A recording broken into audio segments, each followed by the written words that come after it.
If you're a business owner, trust me, you would really need to stay and hear everything we have to discuss today, because what we are going to be discussing today is that one thing that you must put in place for your business to succeed. You must put this one thing in place for your business to succeed.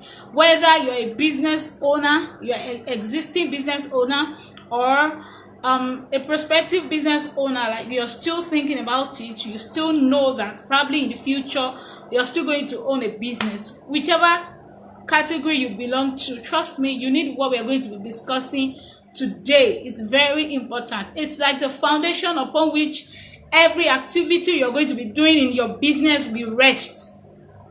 It's quite very important that you get this right, or you won't get any other thing right in your business. So please pay good attention to everything we're going to be discussing today.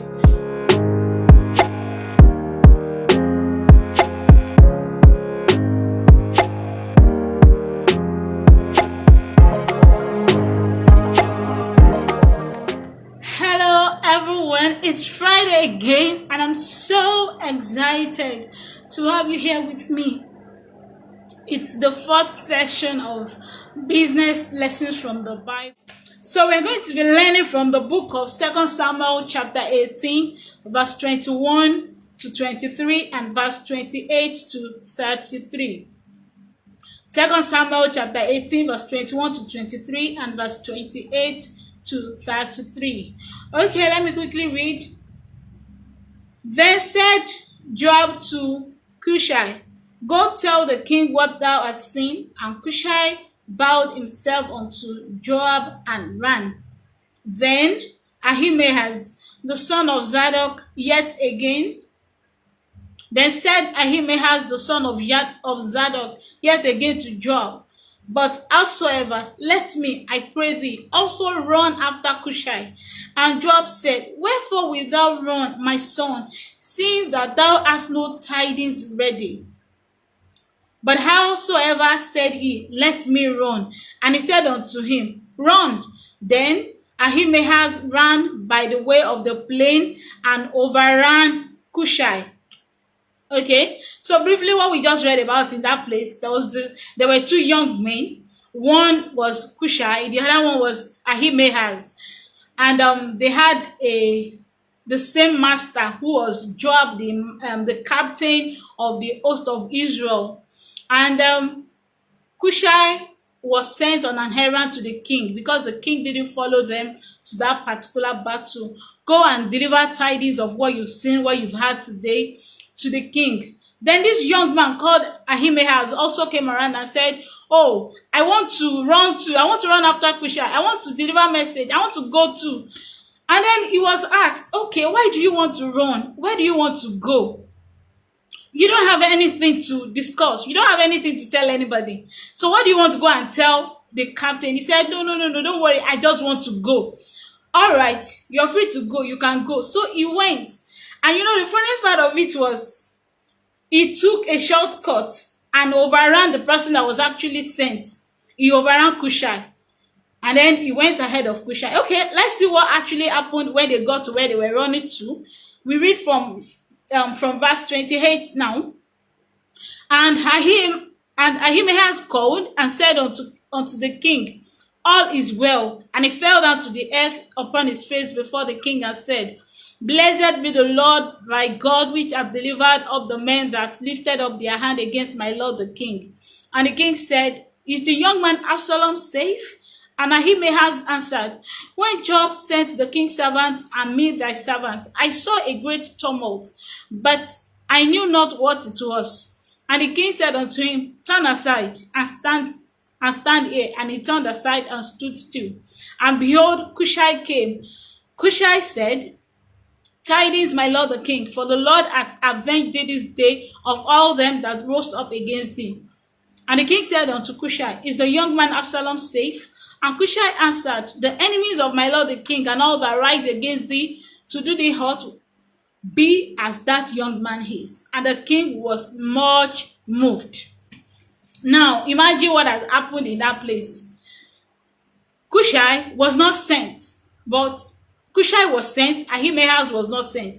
But he really just wanted to go. He just wanted to run. He saw that his mate was running. He also wanted to run. Okay, go ahead and run. He ran, and then he had nothing to deliver. And when he got there, he was asked, what do you have to tell us? Nothing to tell them. So he was asked to just turn aside. Just turn aside and stand there, and stand there. That was what the king told him. But when the person who had a message, when the person who was actually sent, who had a purpose, when he came, he delivered the message, and the Bible said the king was moved. Okay, so what is that one thing that you must put in place so that your running will not be in vain? You have seen that everybody is doing online business. Is it time to just say, okay, let me to go and start a business? Let me do something too. Everybody is doing online business. Everybody is doing something. Everybody is earning money online. You need to wait a bit. You shouldn't go into online business or any other kind of business whatsoever because others are doing it, because you want to do it, because it looked good to you. No. The first thing you must put in place for your business to succeed is clarity. It is clarity. You need clarity. If your business is going to succeed, your business needs clarity. You need clarity. You need to understand. You need to be clear on certain things. And I've discovered, I've categorized the things you'll be needing clarity on into 4. Number 1, you need to clarify your why. Why do you want to start the online business? Why do you want to start that business? Why are you in that business? What is your why? You need to clarify your why. Your why should be very clear to you. And when you are asked to state your why, it should be very clear to you. You should be able to state it. Look at this young man Ahimaaz in this passage. Okay, the king, the captain of the host asked him, "Wherefore will thou run, my son, seeing that thou hast no tidings ready?" You don't know what to say yet, and yet you want to run. Why do you want to run? What did he answer? He said, "Howsoever, let me run." Is that a good answer? He was asked, "Why do you want to run?" And all he could say was, "Howsoever, let me run. I just want to do it." So if I asked you, why are you online? Why are you doing your business online? Why are you doing that particular business you're doing? Why are you engaged in it? And you tell me, "Let me just do it. I just need money. I just need money." Well, needing to earn money, it's a good why, but it may not be the best of whys. It may not be strong enough to see you through the hard times. Or you just said, everybody is doing it. It's the in thing now, and I want to do it too. That's not a good reason. You need to clarify your why. Why are you doing what you're doing? Why do you want to do what you want to do?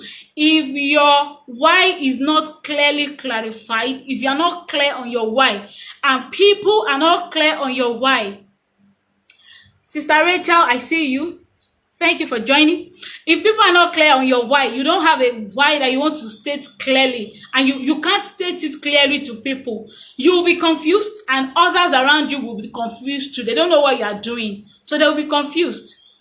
Okay, so you need to clarify your why.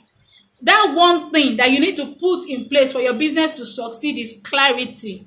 Clarity. You need to be very clear on what it is you're doing, why you're doing what it is that you're doing, or why you want to do what you want to do. So you need to clarify your why. Why? Why do you want to get into an online business? Why do you want to start a business? Why do you want to do this particular business? Clarify your why. You need to clarify your why. Also, you need to clarify your message. What is your message? What is your brand message to people? What is that thing? What's your purpose? What do you want your brand to communicate to people? When people think about you and your brand, what do you want them to think about? That is your message. Clarify your message. It's quite very important that you clarify your message. It's the foundation on which every other activity you'll be doing in that business will be built on.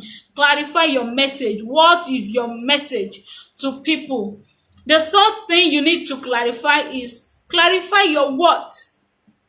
What is your offer? What are you offering people? You know, if you're not clear on what you're offering people, then you don't communicate value to them. And if you're not clear, they're not sure what you are doing. They just see you, they just know you're there, they just know you talk about this and that. If your offer is not well clarified, what you are offering people, If they don't understand what it is you are offering people, you might shout, come and buy. You might have the best of content. You can't even have the best of content, actually, if your offer is not clarified. You might post every day. You might post every minute on Facebook and you won't get a single client because the people you're trying to sell to do not understand what you're offering them. Since you yourself don't understand what it is you're offering people, what is your offer? And when you're clarifying your offer, you need to clarify your offer using these two questions. Because, okay, I've seen people say, I do this, I do that. That's not what people care about. They don't care about what you're offering. They don't care about your business. They don't care about your integrity. They don't care if you are the best or not. People just want to know about two things. This thing that you are offering me, how does it take away my pain? Or how does it solve my problem? And sometimes it's not a problem you're trying to solve, it's a desire you're trying to fulfill. So people want to know, how do you fulfill my desire with this thing you're offering me? What is the desire this thing will fulfill? If you tell people, okay, I sell shoes, I sell bags, people don't care about your shoes or bags. I sell Italian shoes, my shoes are the best in town. They don't care. What does that mean to them? What does it mean that your shoes are Italian, or that your shoes are expensive, or that your shoes are classic? They don't care. But when you tell them that when you wear my shoes and people look at you, they will see someone with class. They will see a sophisticated lady. Then you're appealing to the vain side. Yes, everybody has a vain side. Most ladies especially. So you're fulfilling a particular desire. Every lady loves to look good, to look stylish, to look classic. So when you tell them that I'm here to help you look good, look stylish, look classic, then they will listen to you. But if you keep telling them, I have shoes, I have bags, nobody may buy from you, or you may get very few sales. And when your offer is not well clarified, your content creation process becomes very difficult. You begin to lack content because you don't know what you're doing, and people do not even know what you're doing. You would wake up every morning, think of, what do I post today? Oh God, what do I post today? What do I tell the people? What do I tell everyone? Because your offer, you don't know what you're offering people, so you don't know what to talk about. But when your offer is well clarified, you will know what to say. For example, now, Job was asking this young man, Ahimaaz, wherefore will thou run, my son, seeing thou hast no tidings ready? You don't have any tidings ready. You don't have anything to say. So why are you running? But the young man just wanted to run. He just wanted to run. And he actually outran the person who actually has a message. Isn't that funny? That someone has no message. He's running in vain, but he seems to be moving at a faster speed than the person that is actually running, that actually has a message to discover, that actually has a message to disseminate. Look at that. Somebody may be online now, somebody may be on Facebook, and the person has 20,000 followers. The person has a lot of audiences. You know, there are people who buy followers. They buy followers, they pay money for people to like, to post, to everything. But at the end of the day, those followers are dead followers. Dead followers that don't engage, dead followers that don't buy. At the end of the day, it's nothing because they have not clarified their offer. What is your offer? What are you offering people? That offer you're offering people, number one, what pain will it take away? What problem will it solve? Number two, what desire will it fulfill? Then lastly, you need to clarify your audience. Who? You need to ask yourself who. You need to clarify who your offer is for. Who is your offer for? You need to clarify who your offer is for. Who is your offer for? You need to know who you are called to serve. You need to know who wants your offer, who needs your offer, whose pain are you taking away. You need to know whose desire are you trying to fulfill. When you know this thing, when it's what we call building a customer avatar, clarifying your audience, clarifying your customer, like you build an ideal customer avatar for yourself. Doing that is what will help you to know who your offer is for and how to present that offer. You must know who your offer is for and how to present that offer You must know who your offer is for and how to present it.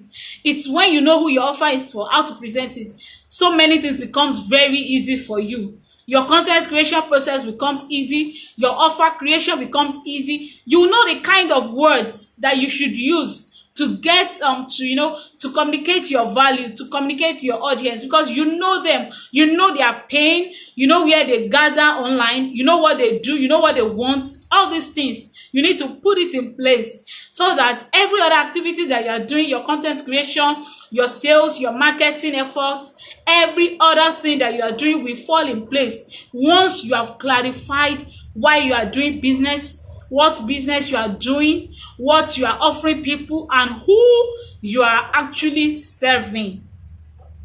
You look at what happened to this young man Ahimaeus. When he got to the king and the king asked him, okay, what do you want to tell me? He said, I just saw a great tumult, but I don't know what it was all about. And the king just told him, turn aside and stand there.